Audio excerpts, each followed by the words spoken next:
Shalom, salam sejahtera bagi Bapak Ibu Saudara-saudara anak-anak yang dikasihi oleh Tuhan Yesus Kristus. Jumpa kembali bersama saya Pendeta Eka di dalam renungan firman Tuhan pada hari ini, hari Jumat 15 Juli 2022. Sukacita dan damai sejahtera dari Tuhan Yesus kiranya menyertai hidup kita sekalian. Puji nama Tuhan. Sampai pada pembacaan firman Tuhan hari ini, yakni Amsal yang ke-16. Kiranya firman Tuhan yang kita baca dan sebentar kita akan renungkan sungguh memberkati kita sekalian. Mari sebelumnya kita akan berdoa terlebih dahulu. Tuhan Allah Bapa di surga, di dalam Yesus Kristus, kami mengucapkan syukur terima kasih untuk setiap kebaikan dan kasih setia Tuhan yang boleh kami alami dari hari ke hari sampai hari ini. Kami mau terus memperdengarkan firman Tuhan dalam telinga kami, hati kami, sehingga setiap kebenaran firman Tuhan sungguh dapat memberkati hidup kami, menerangi jalan kami. Mampukan kami untuk dapat memahaminya. Kau menolong kami juga untuk dapat menerapkannya. Terima kasih Bapa, demi nama Tuhan Yesus kami berdoa. Haleluya, amin. Amsal yang ke-16, saya akan membacakan ayat 1 sampai yang ke-20. Manusia dapat menimbang-nimbang dalam hati, tetapi jawaban lidah berasal daripada Tuhan. Segala jalan orang adalah bersih menurut pandangannya sendiri, tetapi Tuhanlah yang menguji hati. Serahkanlah perbuatanmu kepada Tuhan, maka terlaksanalah segala rencanamu. Tuhan membuat segala sesuatu untuk tujuannya masing-masing, bahkan orang fasik dibuatnya untuk hari malapetaka. Setiap orang yang tinggi hati adalah kekejian bagi Tuhan. Sungguh ia tidak akan luput dari hukuman. Dengan kasih dan kesetiaan, kesalahan diampuni. Karena takut akan Tuhan, orang menjauhi kejahatan. Jikalau Tuhan berkenan kepada jalan seseorang, maka musuh orang itu pun didamaikannya dengan dia. Lebih baik penghasilan sedikit disertai kebenaran daripada penghasilan banyak tanpa keadilan. Hati manusia memikir-mikirkan jalannya, tetapi Tuhanlah yang menentukan arah langkahnya. Keputusan dari Allah adalah di bibir raja. Kalau ia mengadili, mulutnya tidak berbuat salah. Timbangan dan neraca yang betul adalah kepunyaan Tuhan. Segala batu timbangan di dalam pundi-pundi adalah buatannya. Melakukan kefasikan adalah kekejian bagi raja, karena takhta menjadi kokoh oleh kebenaran. Bibir yang benar dikenan raja, dan orang yang berbicara jujur dikasihinya. Kegeraman raja adalah bentara maut, tetapi orang bijak memadamkannya. Wajah raja yang bercahaya memberi hidup, dan kebaikannya seperti awan hujan musim semi. Memperoleh hikmat sungguh jauh melebihi memperoleh emas, dan mendapat pengertian jauh lebih berharga daripada mendapat perak. Menjauhi kejahatan itulah jalan orang jujur. Siapa menjaga jalannya memelihara nyawanya. Kecongkakan mendahului kehancuran, dan tinggi hati mendahului kejatuhan. Lebih baik merendahkan diri dengan orang yang rendah hati daripada membagi rampasan dengan orang congkak. Ayat 20, siapa memperhatikan firman akan mendapat kebaikan, dan berbahagialah orang yang percaya kepada Tuhan. Bapak Ibu saudara-saudara yang dikasihi oleh Tuhan, seberapa antusiaskah kita mendengarkan firman Tuhan, merenungkan firman Tuhan setiap hari, juga setiap minggu ketika kita berada di gereja. Fokus dalam ayat yang ke-20 mengajarkan kepada kita, siapa memperhatikan firman akan mendapat kebaikan, dan berbahagialah orang yang percaya kepada Tuhan. Bapak Ibu saudara-saudara yang dikasihi oleh Tuhan, bagaimana dengan kita ketika kita mendengarkan firman Tuhan?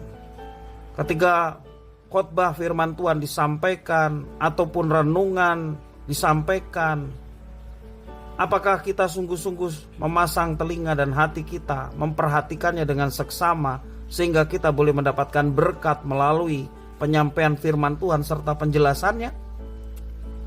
Atau kita asik dengan aktivitas sendiri, kita ngobrol, kita main gadget, ya, ataupun melakukan tindakan-tindakan yang sesungguhnya tidak memperhatikan firman Tuhan.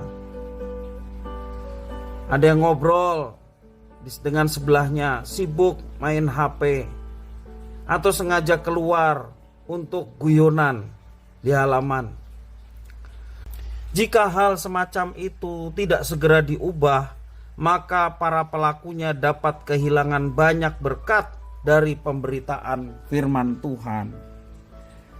Ayat hari ini sungguh luar biasa, mengajarkan kepada kita untuk senantiasa memperhatikan firman. Memperhatikan bukan sekedar mendengar, masuk kuping kanan, keluar kuping kiri. Memperhatikan artinya mendengar dengan seksama, merenungkan, serta berkomitmen dalam diri untuk dapat melaksanakan. Bacaan firman Tuhan ini dengan jelas mengajarkan kepada kita untuk memperhatikan firman dan mendapat kebaikan dari setiap apa yang kita kerjakan. Ia juga berpotensi menjadi orang yang mengalami kebahagiaan. Orang yang mengalami kuasa firman, ia akan lebih mudah percaya kepada Tuhan. Dan karena alasan inilah kita perlu memperhatikan cara kita dalam mendengarkan dan menerima firman Tuhan. Jangan biarkan ada hal apapun yang mengaburkan fokus kita pada pemberitaan firman Tuhan, baik khotbah maupun juga renungan.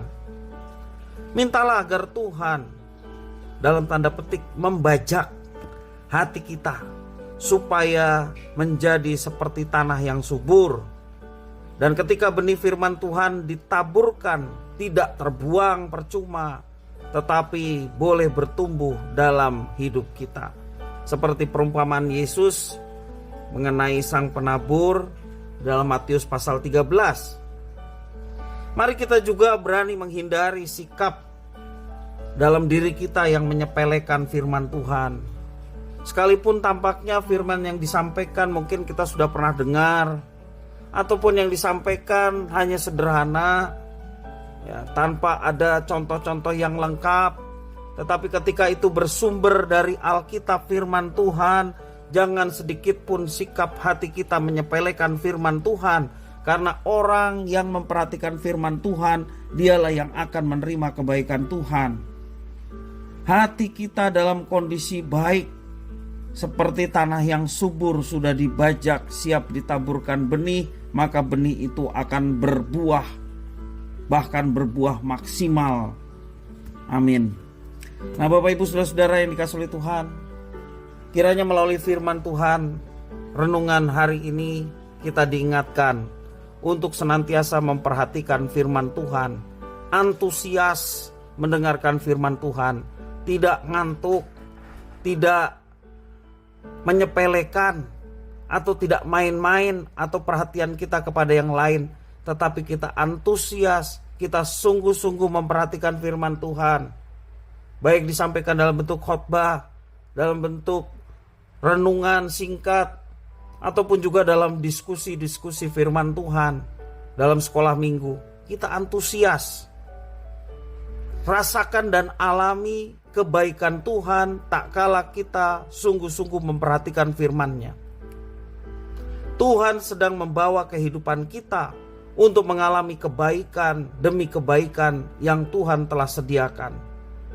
Firman Tuhan senantiasa membawa kebaikan bagi yang hatinya terbuka untuk menerimanya. Kiranya firman memberkati kita sekalian. Mari kita berdoa. Tuhan Allah Bapa di surga, di dalam nama Tuhan Yesus, terima kasih atas firman Tuhan yang mengingatkan kami untuk senantiasa memperhatikan firman Tuhan dan boleh mengalami kebaikan demi kebaikan Tuhan yang disediakan bagi setiap orang yang memasang telinga dan hatinya untuk kebenaran firman Tuhan, serta menyediakan hidupnya untuk menerapkan firman Tuhan. Terima kasih ya Tuhan atas firman-Mu. Mampukan kami untuk melaksanakannya. Pertolongan Roh Kudus menjadikan kami mampu untuk menjalankan semua yang dipercayakan Tuhan atas kami semua melalui firman Tuhan. Terima kasih ya Tuhan. Inilah doa ucapan syukur kami. Terpujilah namamu Bapa, demi nama Tuhan Yesus kami berdoa. Haleluya. Amin.